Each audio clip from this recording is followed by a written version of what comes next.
What's up YouTube, it's Authentic. Today I've got a new video for you guys. It's about the 5th rotation of Hydra. Now there's a new rotation, they've taken out Wrath and they put in Suffering. So they've taken away DPS and added survivability to the Hydra lineup. Now I do have a new champion, a new gem, a new champion who's going to be shining in this rotation of Hydra. And that is the one and only Elder Skarg. Now Elder Skarg is a champion that's not really used in any content up until now. I tried to use him in Hydra before because I did know he was really good. But because there was too much damage on Hydra's starting lineups, he couldn't really get into the team and survive for long enough. So this Hydra rotation, not having Wrath or Torment, who will, in my eyes, they're the probably hardest hitting 2 Hydra heads. So this guy fits perfectly, even though he's a little bit squishy. His A1 ability is he baits Mischief with A1, so as long as you don't crit with him, he can put increased crit rate on himself, and if you don't run a champion who does increased speed in Hydra, then he can do increased speed and do different unique buffs. He also does it for 2 turns, and you have lasting gifts. The buff lasts for 3 turns, so it's a fantastic A1. His A2 is a Blight counter. Now this champion will make it so, or this ability will make it so that you don't need block buffs. Now Ugo being bad because there's 2 redheads in this starting lineup, your block buff isn't consistent, so I've decided to drop block buffs and drop Ugo completely, even though Ugo was one of my favorite champions throughout the whole Hydra lifespan. But this rotation we're gonna have to go without Ugo, so this is the champion that will step in for him.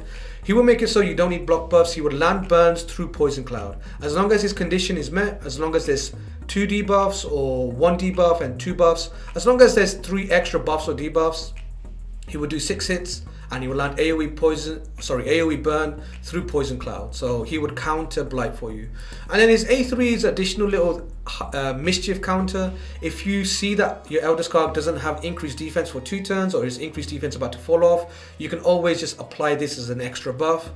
It doesn't do a hit, so it doesn't work with Blood Shield as well as the A1 does. So in my eyes, you want to run a champion, or you don't want to run increased crit rate, run this guy with low crit rate and just A1 over and over again, and you will always keep Mischief baited with your Blood Shield extra buff and with your increased crit rate. So that is Elder Skarg in a nutshell. Let me show you the team I put around Elder Skarg and put around this kind of setup. This wasn't just me, we built this team on stream over on my Twitch.tv/authentic1. You can come check out the stream, but this is the team we put together. Everybody was getting involved on the first day of Hydra. Everybody was, mentioning the fact that Ugo's not as strong. I wanted to run Ugo, but everybody was like, no, Ugo doesn't seem to be cutting the bill, so let's change the team around a bit. So what we did is we went with Elder Skarg and we got rid of block buffs. We also, because we dropped our decreased attack champion in Skull and decreased defense champion in Ugo, we replaced them with Elder Skarg, and we brought in Stag Knight, who's decreased defense and decreased attack, also decreased speed on the A1. Mischief, the 2 redheads can sometimes get weak hit by Kimmy and you don't get your decreased speed, and Stag Knight can just top that off with his A1. So it's a fantastically well put together team. We have Sifi Aura lead, we have Skarg for the Mischief bait and the Blight counter. We are going Husk over Royal Guard. I personally like Husk because his affinity matchups are better than Royal Guards. Then you have Geomancer. Geomancer is really important in this setup, and I'll show you why. We have Kimmy, because Kimmy's amazing. Increase accuracy, decrease speed. Increase speed with Sifi and Kimmy, and then we have Stag Knight. So let me show you the setup for this team. It's not very complicated, it's pretty straightforward. You don't actually want to decrease speed anybody at the start of the fight. Even though we have Stag Knight and we could do that, it's actually irrelevant for us. We don't really care about the RNG, about landing, decrease speed and all the shenanigans. So I'll show you what the setup is. You want to boost with your Sifi, and then you want to boost with your Kimmy. You then do decreased defense and decreased attack. You can be nitpicky with this if you want to land decreased defense and decreased attack on Blight, but for this run I didn't really care. I was like, it's just 1 weak hit, we move on. You always want to A1 onto Blight because he is neutral affinity, you don't have extra crit rate, and then you let it play out. They'll do their cleanse, they'll do their cloud, and now is when the setup really starts. So we are just trying to do as much damage onto Blight as we can. So Decay puts the small egg shield onto him. We will now burn Decay, and you will see we'll spread the burn from Decay to all of the other heads, even though they have cloud on. So you could have done this on pretty much any head. You could have targeted any head, but I wanted more damage on Decay because this Hydra head also had, I believe, 2 buffs. I believe it's best to stay with Decay because you already done the burn and the weaken from Geomancer. So now that's basically the setup. That is basically the setup. That's all you need to do to start the fight, and now you can get the ball rolling. So once you get the damage rolling and once you get your abilities all tuned in and once you've done your setup, you're basically doing the basic damage from here on out. You're basically manualing and you're doing what you normally do. Make sure you keep Mischief baited, make sure you keep the Geo Burn on Decay, and your secondary target, in my opinion, should probably be Mischief. So you burn Decay and then you burn Mischief, and you keep those 2 burning, and you do enough damage as you go along. This key actually made it up to 14 or 15 or 18 million, I believe. It made it up to 18 million. Once we got to 18 million, I had my proof of concept that this team actually can work. If it was slightly better manualed, or if I had a bit more practice with this team, I can definitely 1 key with this team. So this is the key that we did on stream. I'll actually show you my key that I did. I personally don't think it's really necessary to go for 36 million. Now, it's nice to get 36 million, but if you reach 30 million, 32 million on Nightmare, I don't personally retry my keys over and over again because we all got better things to do, and it can take you up to additional 2 or 3 hours. So once I get to 30 million, I'm like, yep, that'll do. I'll just bring in a different team and do an extra 4 to 5 or 6 million, whatever I need. So I get the 2 chests from Nightmare and 2 chests from Brutal. That's all I need. I'm not really caring too much about the hard 2 chests. It's nice when you can pick them up. When you don't, it's fine. So I'll show you guys the key that I actually ended up going with. Now, we already seen an 18 million this key doing, and we've already know that if it's manued slightly better, then it will obviously wield better results. So I'll show you a key that starts from around about 24 million all the way through, so we're not watching what we've already seen. We see the end of the run. Enjoy the run. After the run, I'll show you guys how the masteries are done and how the gear sets are looking, what kind of stats I went for the champions. So I'll run that run for you and I'll come in at the end, so enjoy.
So this is the final damage. As you can see, Elder Skarg with 5.6 million, a lot more damage than what we would have got out of a Skull Lord. Husk with 13 million, 12 million from Geomancer, 1.2 from Lady Kimmy, and 1.3 from Stag Knight. But the damage is mainly carried by Skarg, Husk, and Geomancer.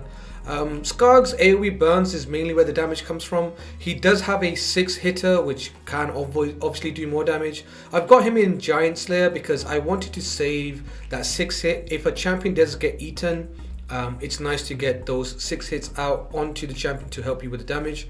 I'll show you how these guys are now built. Elder Skarg is kind of built in the sort of Krisk kind of build. I'll show you Sifi first. So Sifi's pure speed, 64,000 HP, 3k defense, 350 speed and 460 resistance. We've got Elder Skarg with 50k HP, 2k defense, 238 speed, 431 resistance and 400 accuracy. We have resistance aura from Sifi, so 430 is enough. We have Kimmy at 250. This is the mark. The 250 mark is anybody who's not Sifi and who's not Skarg. So the main idea is that we want Kimmy to not get debuffed as long as there's decreased accuracy out there. So the main heads that are going to do debuffs to her is probably a provoke from suffering and poisons and heal reduction from blight and decay. So just to avoid those and keep her resistance requirement low, it's 250 resistance base, then she gets 80 resistance from Sifi, taking her up to 330 resistance.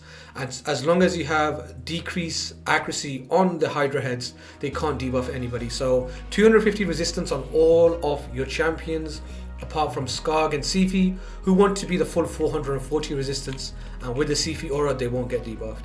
So 60k HP on her, 269 speed. Crit rate, normally I crit cap her, but this time I just didn't think it's too important. 400 accuracy is important this time around. Remember the head of suffering is doing increased resistance, so you want another 50 accuracy. 43,000 HP on Geomancer, 250 speed, 100% crit rate, 320 resistance is a bit over, you only needed 250 on him, and 400 accuracy.